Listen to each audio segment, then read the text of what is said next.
Hi. Hello. Awesome. Uh, if I have not had the chance to meet you yet, my name is David. I get to be the young adults pastor here. I just have a couple of quick things I want to share, and then we're gonna do something weird. Uh, if you call B4 Church your home, there is a family meeting happening on Monday night around the process the removal of Brad, and then where we are going next as far as the process for pastoral selection. So if B4 Church is your home. And that is something you want to learn about and all of that. Yeah, that'll be happening downstairs in the main sanctuary uh, the 28th, so Monday the 28th. I can't remember the time. I think it's like 7. Yeah, thank you. So that's happening on Monday. And if you want to have conversation around that with anyone, just please let me know. I'd love to talk. Um, Next Wednesday, we are continuing on in our little mini series called Where is God in Transitions, or Finding God in Transitions. I don't even know what the series title is, whatever. But next week, I've actually invited my mentor. His name's Keith Reitz. He is almost 75. I just met with him this afternoon. And he's someone that I go to whenever I'm like, I mean, we meet monthly, but it's also like I feel like I need a soul tune up. Like I need to remember that I love Jesus and all of that. He's one of those folks who just has had a deep walk with Jesus for decades. So we're going to have a conversation with him. And yeah, it's going to be awesome. Tonight, we are doing something a little different. I've asked Octo to do this Hot Ones challenge with me. Now, hear me on this. This may come across as like this is just we've like David didn't want to write a sermon, and so therefore he and Octo are doing something really stupid. Oh yeah, so yeah, it's yeah. So David and Octo don't want to write a sermon, therefore they're doing something really stupid. No, trust me, I would much rather write a sermon, all right, and preach it than do what we are about to do. But here's the thing: I also recognize that, like, yeah, we could preach a sermon and all that, but also I want this to be a community where we laugh together, have fun together, cry together. I'm gonna be crying tonight, and yeah, so this isn't just like a throwaway, like, oh, David didn't want to write a sermon. No, this is part of who we are. We want to have fun together and laugh together. And so we're just trying something a little different. Probably the dumbest idea I've had, and I've No. had a lot of them. So, but here's what we're gonna do. I've invited Octo. There we go. So he's got some milk. I have some oat milk No, it's not water. because I am dramatic like that. So yeah, and I'm gonna ask Octo a series of questions, and we're going to like just have dialogue. There's gonna be like silly questions. There's gonna be like deep questions. All of the questions, and it's gonna be a situation. So here's what we'll do. We'll start. We've got the Hot Ones hot sauce. Um, so we're going to start with this one. It's the classic, easiest. And Octo, I also have a towel. Where'd Octo go? Oh, he just ditched me. Well, do I have a volunteer? Yeah. Richie, come on up here. Okay. I have some towels in case we get sweaty. So, Octo, Yes. hi. Hi. Yeah. So do we eat first or do we ask question first? So I am not as good of a question asker as like that one guy. What's his name? Sean. Sean. Whatever. Mm-hmm. Uh, but I've got like a list of questions. Thank you, Jesse. Yeah, this is much better. Thank you. So yeah, I've got some questions I'm going to ask Octo, particularly around the theme of finding God in the transitions of life. So yeah, you ready? Yes. All right, let's do it. Um, I might just like talk out loud. Is that okay? Okay, cool. I have some hot sauce for you. Okay, okay. um, anyways, Octo, you are someone who you immigrated from Hong Kong, and yeah, that is quite the transition in life. That's a major transition. Can you tell us about the experience of coming into America as an immigrant? I mean, like, uh, my immigration story is way different from yours. I was like 3 years old when we got here. Your doesn't really count. We get it. Mine doesn't count. I was like a 3-year-old English speaking Australian, so it's just a very different. So but tell us a little bit about your experience. Um, so what we're doing first? This one first. Oh, okay. Um, I grew up in Hong Kong, born and raised, and then yeah, where huh. I came to the States when I was 16. And before that, I grew up in Christian school, and yeah, wow, you just not waiting for me. This dude just It's actually really tasty. this one's not bad. Mm, Yep. yeah, I grew up in Hong Kong. Whoa, that's hot. Came to came to the States when I was 16. Um, so I this year I'm gonna turn 30. So I've been living here for almost 14 years. Um, yeah, I Got some chicken on the mic. um so yeah I became a Christian when I was 12. Like the altar call, and like you go up and do the prayer. But I didn't get baptized until I came to the States, because just in general the situation in Hong Kong, the churches, getting baptized is fairly harder, because you need to take class, and then like some like you need to do exams as well. You need They want to make sure that you are actually fully dedicated.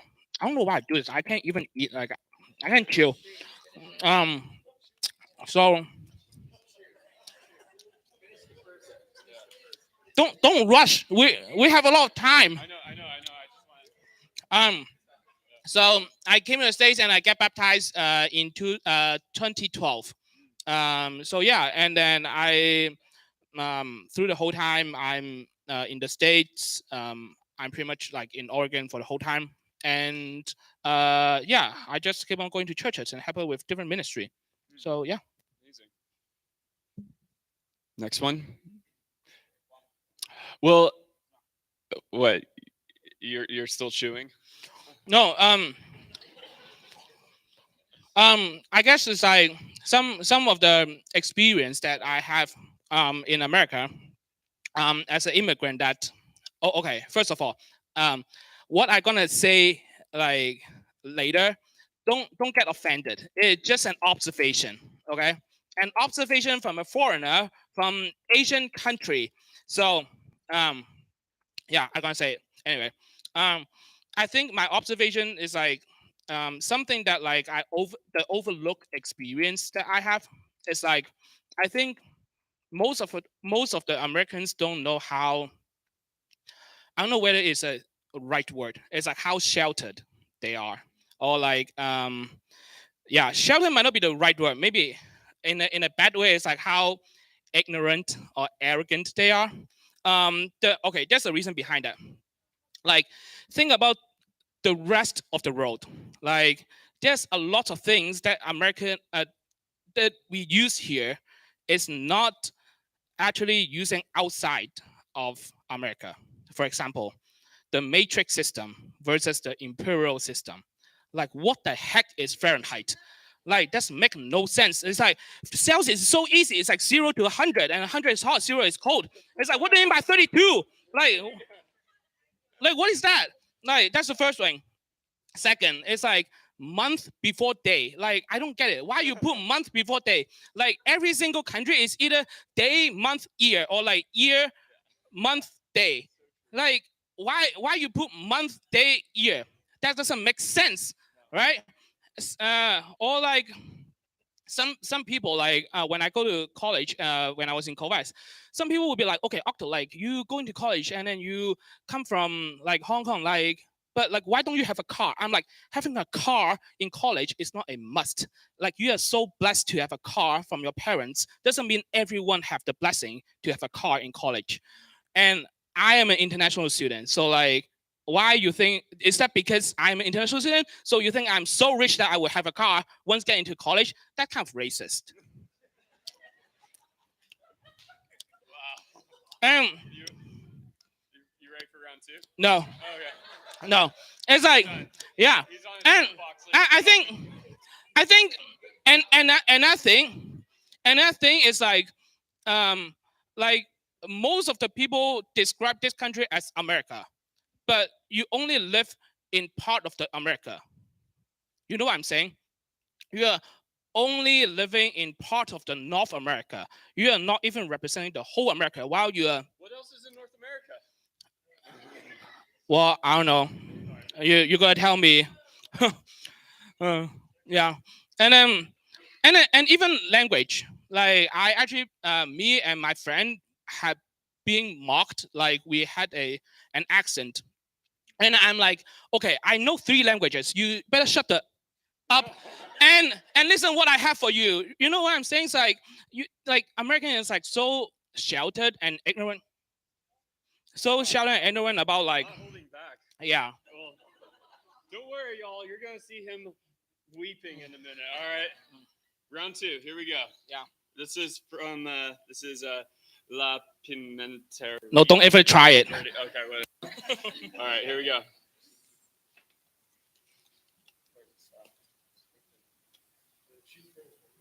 Mm.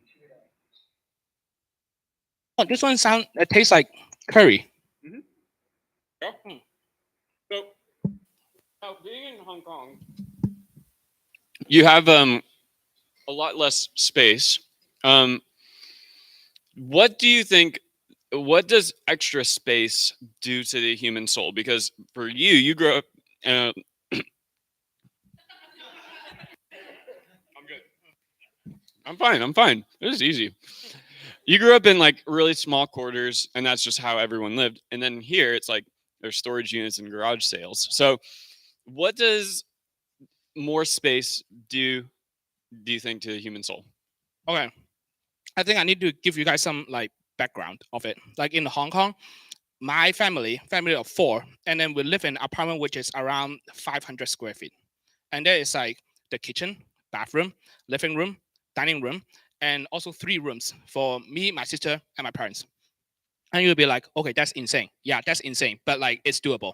So, um, I think because how small and how dense everything is in Hong Kong, the pace is like really tense and really quick, and I think that help people to have a false image of like, oh, I have to work faster. So when I work faster, then I will do more. When I do more, then I will earn more. Um, but as like what David asked, it's like, does bigger space really help you or give you a happier life? I think it's no. I don't think it is. To be honest, like everything here is like much larger. Like the highway 6 lane, like one side. I'm like, how can you get from this side to that side when you need to go through an exit? Well, I guess that's why so many car accidents here. And like milk. Where's my milk? Milk. Like this is a lactose-free milk. So like, well, but I'm not lactose intolerant, but I like lactose-free milk. Anyway, like the milk that you can get from Costco or whatsoever, 1 gallon. Like, how many of you actually drink milk? Yeah, I guess like half of the room, like half of the room. But like, can yourself actually finish 1 gallon of milk before it expired? Oh, okay. I'm pretty impressed because I cannot. Well, I drink milk as well, but like I cannot finish 1 gallon before it expires. So like I think that's insane. And I also like food portion is like really big. Like we can order, like we only order 20 wings because we only need 20. That's an option when I order it's like 60 wings. I'm like, this is crazy. Like, yeah. But like when everything is bigger here, Actually, during the Youth for City, the past summer, I served in. You define what UFO City, for any of you who don't know, it's our like youth group like serve day camp experience thing. So yeah, as you were. Yeah. You're sweating already. No, because I'm keep on talking and then you're just chilling, sitting here. Yeah. Yeah. I'm a sweaty preacher, but anyway. Um, yeah, so like during the Youth City, I served in both high school and the middle school one. For the high school one, I served with TJ, uh, one of our high school pastors here. We led the senior boys together, and then like we drive into the neighborhood and to go into one of the houses and to help them to do garage work. And we passed by one neighborhood. It's on a Saturday, I think. Pass by one neighborhood, the whole neighborhood is doing garage sale together. So like it's almost like 10 houses having all their like chairs and then like the drawers thing and then like the tricycle and everything. And then like it's a grandma selling a tricycle. I'm like, what is happening?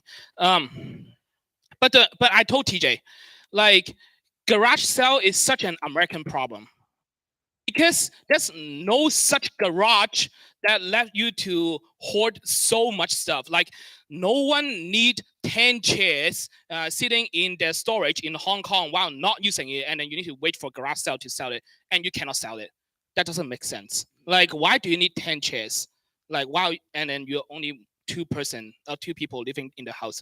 It's like such an American problem that at that time me and TJ is actually thinking, well, when the space get bigger, we are actually like trying to fill the space really quickly. We don't want emptiness in the space. We want there have some stuff, there have some stuff, and then like that the design, there's a decor, and so like the house looks kind of full of stuff. And I think that's kind of like our spiritual life. Um, it's like we want to do this and we want to do that, but we forgot Lane like Space is good. yeah, space is good, and Lane make me read that book. Well, make me, yeah, kind of, because he was my mentor. For those of you who don't know, Lane was the former young adults pastor here. Yeah, he was my former mentor as well. Yeah. He was like he had me. Yeah, give it up for Lane. He had me read the book from Dallas Willard. Dallas Okay. Willard, and then like it's called the disciple.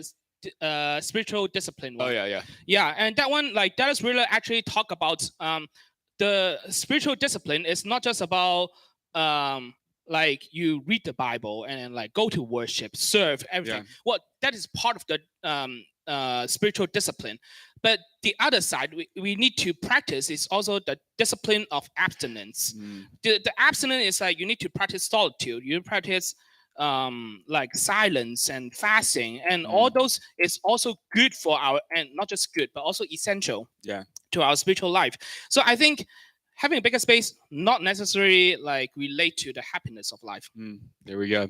All right, we're gonna do a little more of a speed round, so because we got like 8 more and they're just gonna get increasingly intense. So all right, this one is zesty lemon pepper hot sauce. Yeah, let's indulge.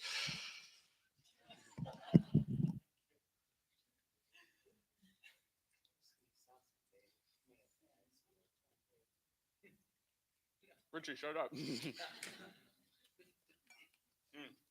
So now you studied environmental science, right? I studied environmental science before. It was my Give bachelor us your degree. like your 2-minute theology thesis of like environmental science meeting theology in like 2 minutes. What is your thesis statement? I think the biggest portion, like in environmental science, that like overlap with theology is on environmental ethics. The ethics part is pretty much is like, well, according to Wikipedia, a branch of applied philosophy that study the conceptual foundation of environmental values, as well as more concrete issues surrounding social attitudes, action, and policy to protect and sustain biodiversity and ecological system. Wow. And I think for environmentalists, we also like pretty much seeking for equity, fighting for social justice. We care for the vulnerables as well. There's a project that I did when I was in college. Oh no, you put on the same one. Put a new one. Yes, thank you. Um, there's a project that I did. Is I study about the watershed and the rainfall runoff in different area. The hypothesis behind that is like richer people actually living up on in the mountains. So when the water run off and then come down to the Beaverton like central area, which is like more vulnerable people, more diverse race, and more people who has like lower income. And then we are trying to study that, like, is there a correlation between poverty or like income compared to like the environmental influence behind that. And I think like climate change will strike harder against like the people that we told to really care for and then to pour out more love to. And with all of those, I think like even pollution or biodiversity loss, and those hit harder to people who are more vulnerable in the society. So I think like that's like kind of the overlap that between environmental science and theology that I studied for the past almost like over 10 years. So yeah. Amazing. Well, ladies and gentlemen, things are getting a little more spicy. I'm doing okay. How are you doing? Pretty good. You're pretty good? Okay. This one out of a 6 has a heat level of 4. It's called the hot sauce with chocolate, yum, ghost pepper, chipotle. So, and yeah, so that's going to be, I actually am excited about this one. This one's going to taste good. So, yeah. Cheers. Cheers. Not my oat milk. Oh, oh no. Oh, it's in there. oh. Oh gosh.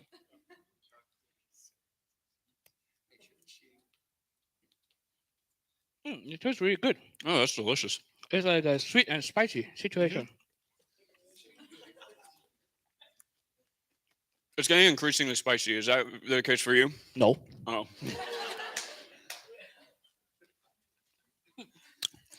So, Octo, you went to OSU. Mm-hmm.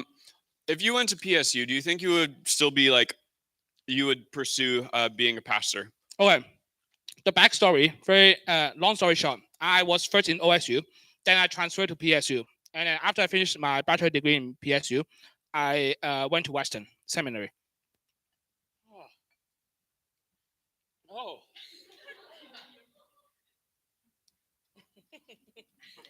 Okay. That's 4 down. Okay. My answer is like maybe not. But eventually, yes. But definitely not right away.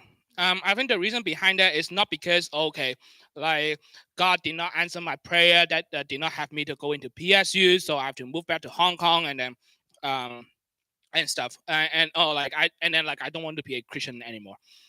No, it's not that way. But I think the reason behind that is like to be honest, being a pastor here is like very quote unquote spoiled. Because in a lot of like other country, being a pastor is like very very underpaid, and then it's really hard to sustain their life.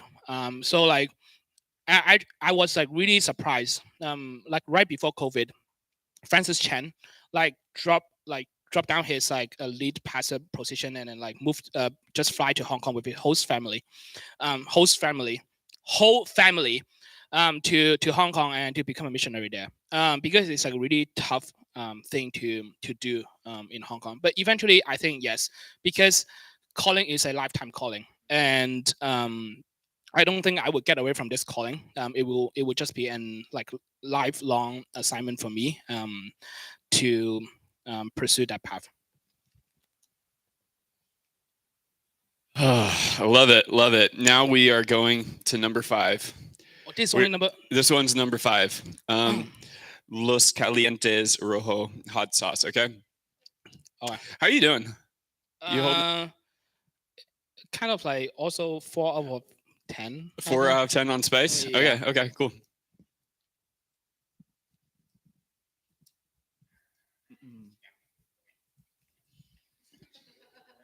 This is the most meat I've eaten in a long time. Good for you. Mm. It's like look at our portion. You need more meat.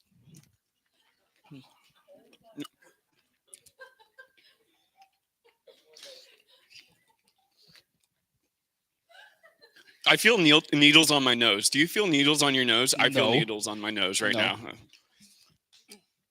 now. It's a difference between English country immigrant and Asian country immigrant. You know. Very funny. Make fun of the Australian. Oh, what are you looking for in a woman?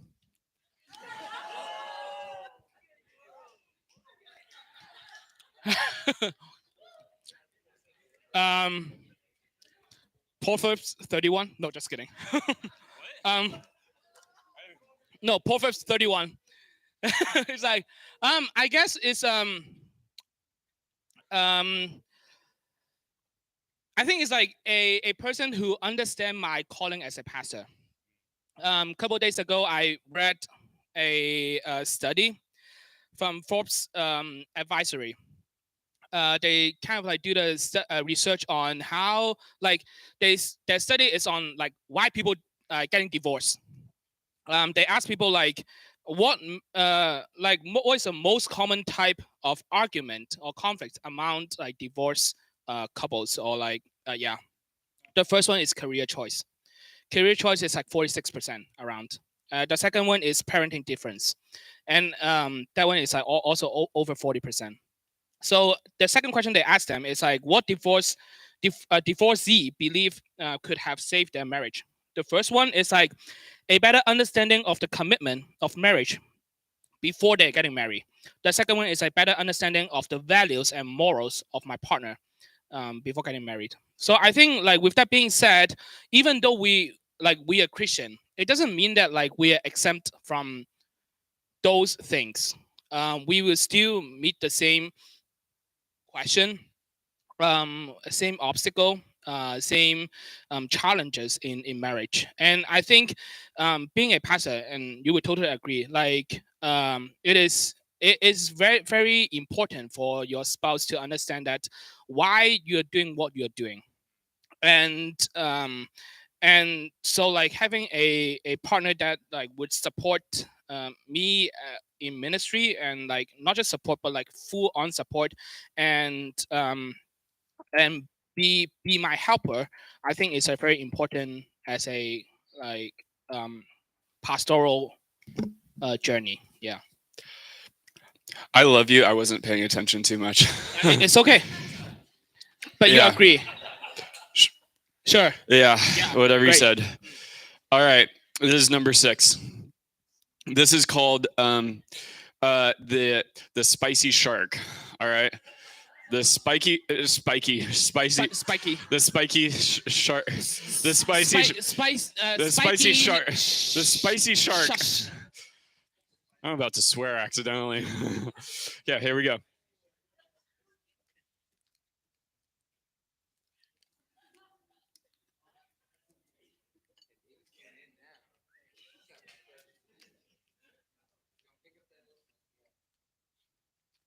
You need you need another cup for your nut water. I'm doing fine. Oh, okay. So, Octo, when you think of the concept of like going through the transitions of life and finding God in the transitions of life, what's a story in the Bible that comes to mind? I think before we get into the story, you need to understand that this one is hidden. Just get into the story. We need to understand that like transition has 3 steps. You leave. Make it 2.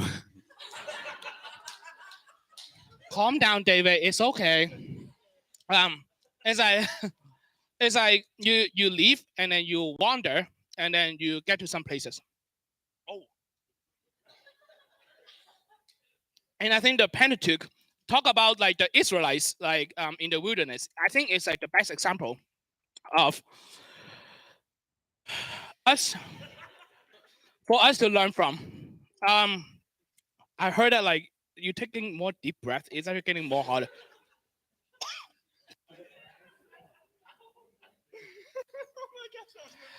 Like, okay, they in Exodus 2, they asked Jesus, no, not ask Jesus, there's no Jesus. They they asked God that they want that they want to leave Egypt. And it's only because like they could see things could change. So they asked God, like, okay, we don't want to be in this like slavery situation anymore. So like we want to leave. But the problem is that they use 40 years wandering in the wilderness. They can only use 11 days to get to the Jordan River. And like the reason behind it is like every time they complain about like, okay, God, why you bring out of Egypt? And so God was like, okay, you guys complain, so we have to deal with it. So like, uh, well, not punishing, but like they discipline them, and then like, but God still is like very gracious to them.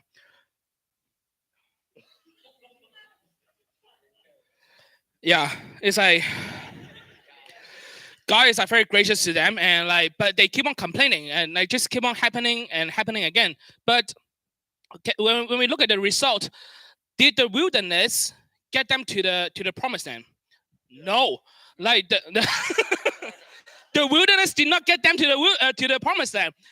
God told them it's like your whole generation not gonna enter the promised land. The generation after you and the one after them will enter the promised land because you guys have keep on complaining and not trusting me.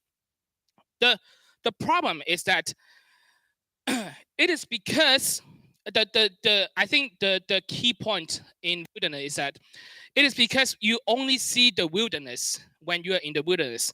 So you only be in the wilderness. If you can see, you can leave, and then you get to some place better, then you won't be stuck in the wilderness. I feel stuck in the wilderness right now. There is Number hope. 7. There is hope. Wait. Does it matter though?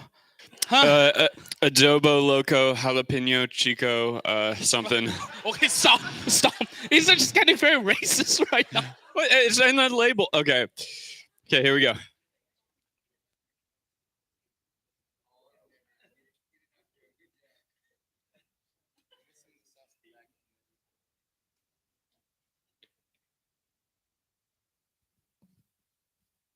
I'm actually getting very full. That actually had a really good flavor to it. Yeah, it's actually better than the one before. Yeah. I have like a tiny bit of like sour. It's pretty good. Mm. Oh, but it's heating up.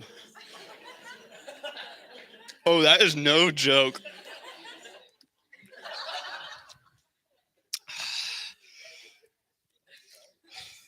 What, Octo? So this. What is the difference between like our wilderness that we walk through today, that we journey with God in today, and the wilderness like of Israel? Like not literal, like obviously, but like what it, you know what I'm saying? Yeah. we prep this together. Of course, I understand what you're saying. I think the biggest difference is the reason behind that. The Bible wilderness is more on the heart side because they rebel against God. So he have to tell them while they already tell them like, okay, there's a way that you can repent and then like to turn around. Oh.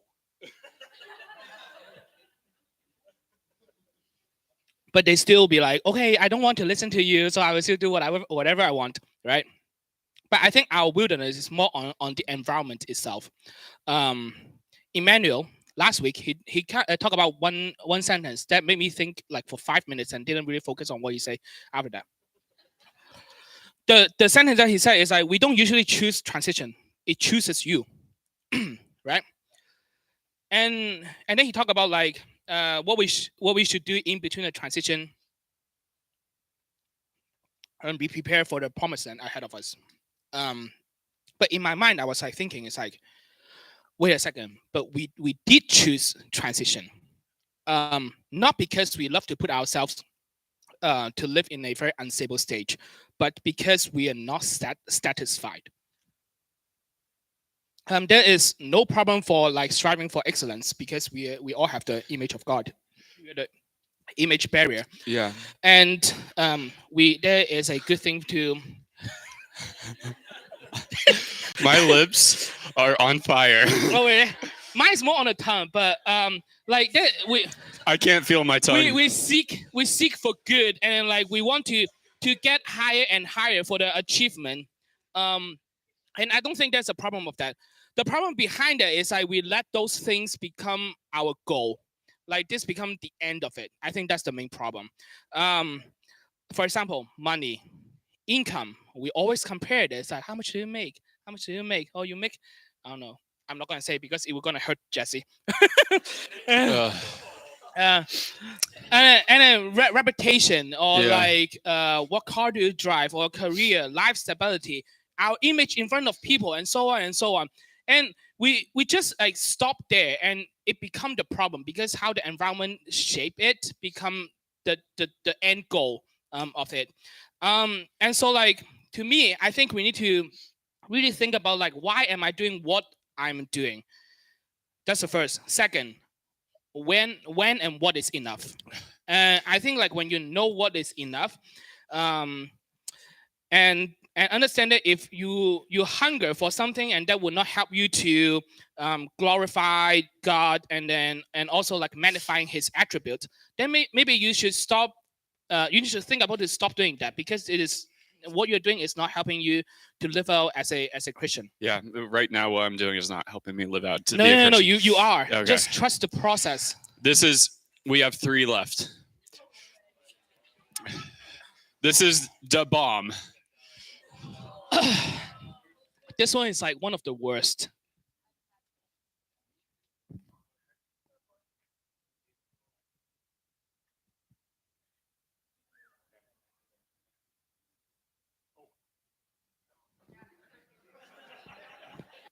Oh, huh. Octo, it was nice knowing you.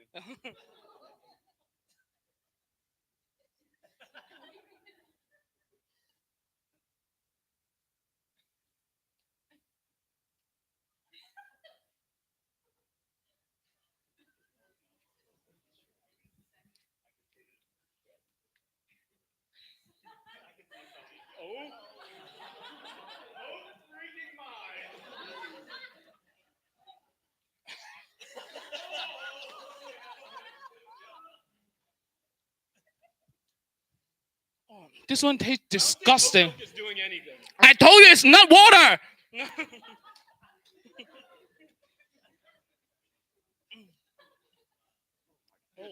This one tastes disgusting. It's actually gross. Wait, stop. You need to ask a question.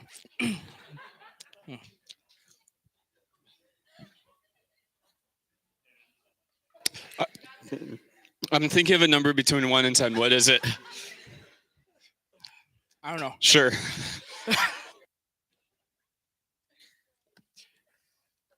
I really don't want to ask this question. I just want to get through it. Um,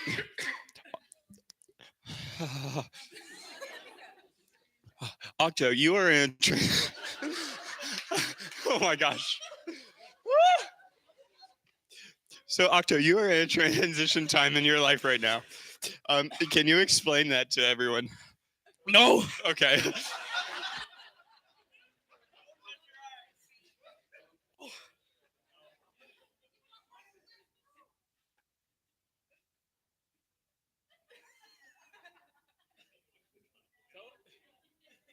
Okay.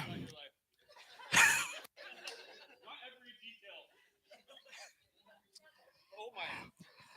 It doesn't stop. I was born at 2:04.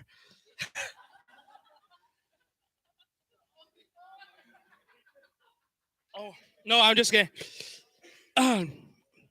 Okay, going through a transition.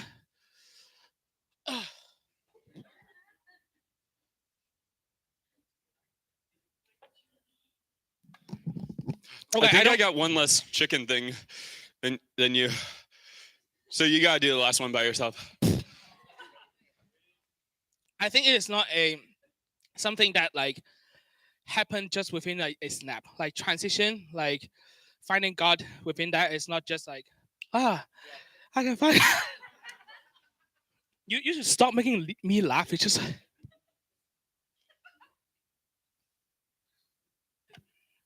I think it's like more like a process that I walk through with God. You piss off, because I was not walking. If I was not walking with God the past couple months, couple years, I think I would be much easier to have like a mental breakdown when obstacle hit. Wow, my head, I'm feeling dizzy. Holy crap! No, I haven't finished. But when different obstacles like appear in the past, um, I think it's something environmental science term. It is a resilience um, building process. When you walk with God in the past, it's help you to build up the tolerance when you hit some. Yeah, at least the past couple months, I need to spend a lot of time on praying, talking with friends, talking with mentor, to prepare myself and to do 100% like what I can do. Okay, and speaking of that, like having peace in your heart, and we call it lack God, doesn't mean you don't have to do anything. You still have to put your 100% out, but the mental change be like, okay, I won't be like I put 100% out there. Like, why God you're not giving me this? It no longer this way. It's more on like, okay, I trust this is the process. I think I know that you will have the best for me, and and to be honest, looking back, um, 15 years ago, don't cry, it's fine. We're almost done. The suffer is 15, 15 years ago, when I first, like when I was still in high school, or like 13 years ago, when I first came to the state, I go for like a science major. I'm definitely not a liberal guy, but for the past 3 years, um, I've been David. No, the program that I finished is an MDiv program, which is like the flagship in seminary. Like he did an MABTS, I did an MDiv. But as a non-liberal art guy, only using 3 years to finish like the program full time, I think it is a miracle, and it's also a blessing from God that like I know that he had guided me through that 3 years, and I know he will have the best for me ahead of me. Amen. Amen. All right. This is alchemy peppers. It includes ghost pepper, alchemy peppers. This crazy, dude. Hey, wait. You have the last one, so you eat this one, and I eat this one because I'm gonna eat the last one by myself. This is a representation of the gospel. Jesus stepped into our pain, right? Yeah.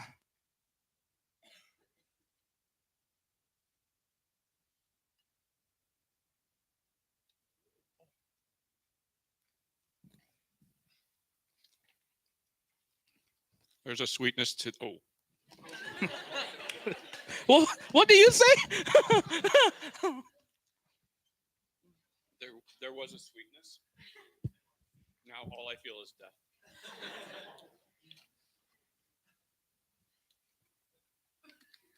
Yeah.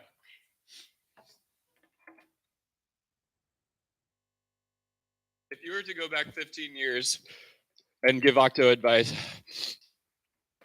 what advice would you give Octo? Do not trust David. No. That's fair.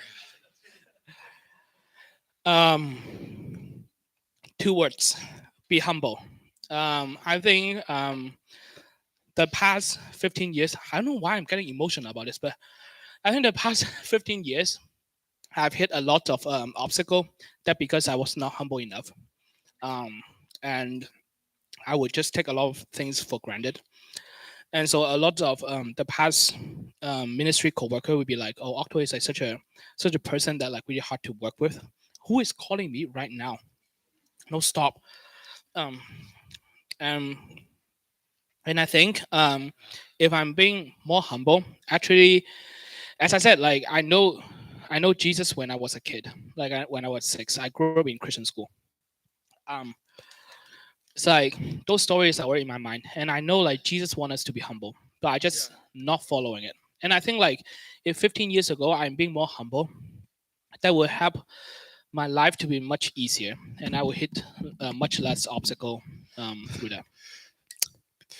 Be humble. Cool. Wait, which one is it? Oh, this one is This the is last one. the last dab. No, wait. Did you skip that one? No, no, no, Okay. no. So this one. Oh, is that one? No, no, no. You haven't put it yet. But Okay. no.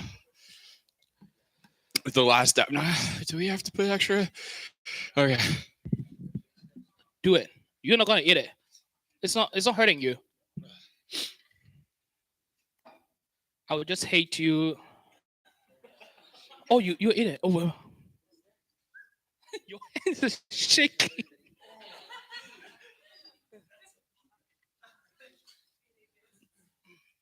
Well, it was an honor knowing you guys. 3, 2, 1.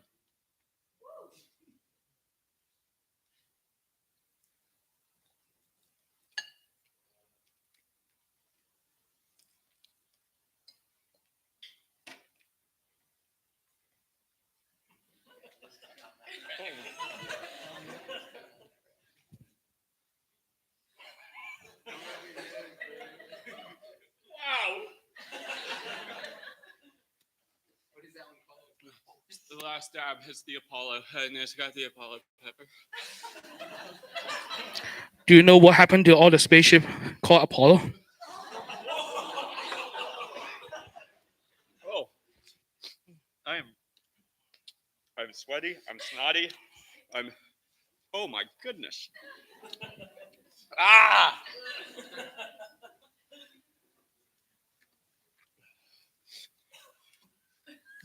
So Octo, where do you see yourself 10 years from now?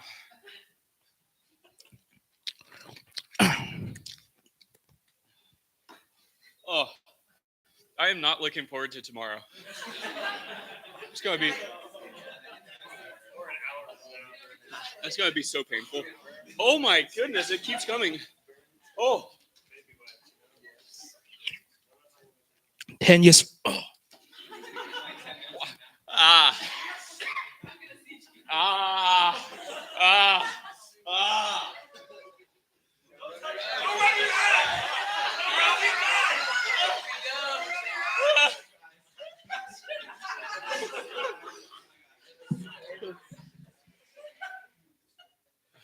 10 years from now.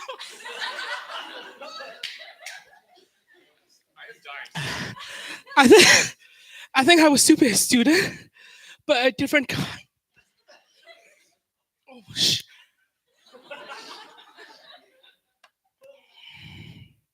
because when I was in seminary, this professor already passed away. But like in his video lecture,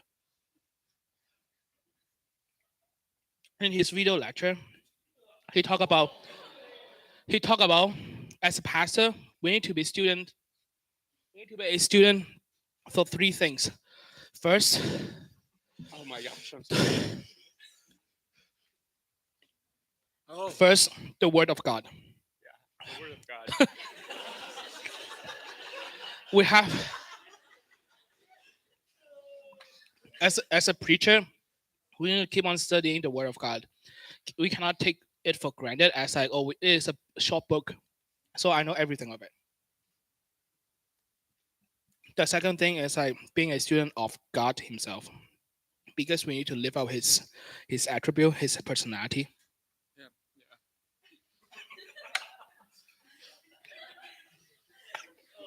Yeah, and so like we have to non-stop being a lifetime student of God. The third thing,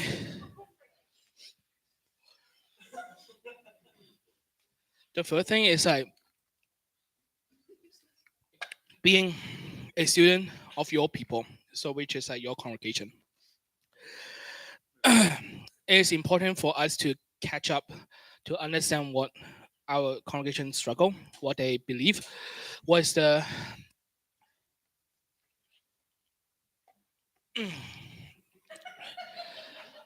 idols and follies in their life, so that we can preach on it. So I think like 10 years from now, I will still be a leader. No, not a leader, a student. But a lifelong student in a um different area.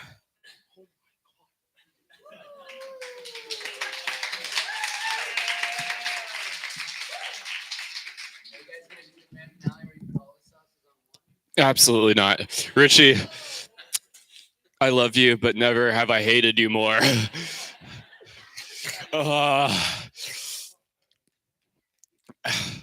Oh, the back of my neck is sweaty.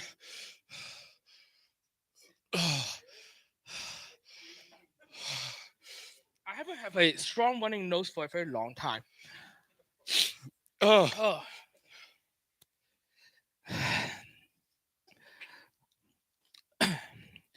Thank you for being my mentor. I think that's the end. No, just kidding. ladies and gentlemen, thank you for being a part of Young Adults tonight and for joining us for the Hot Wings Challenge.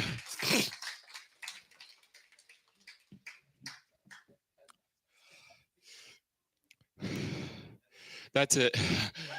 I love you guys. Oh my goodness. Y'all want to go to Salt and Straw after? I'm not gonna be there. I'm gonna go home.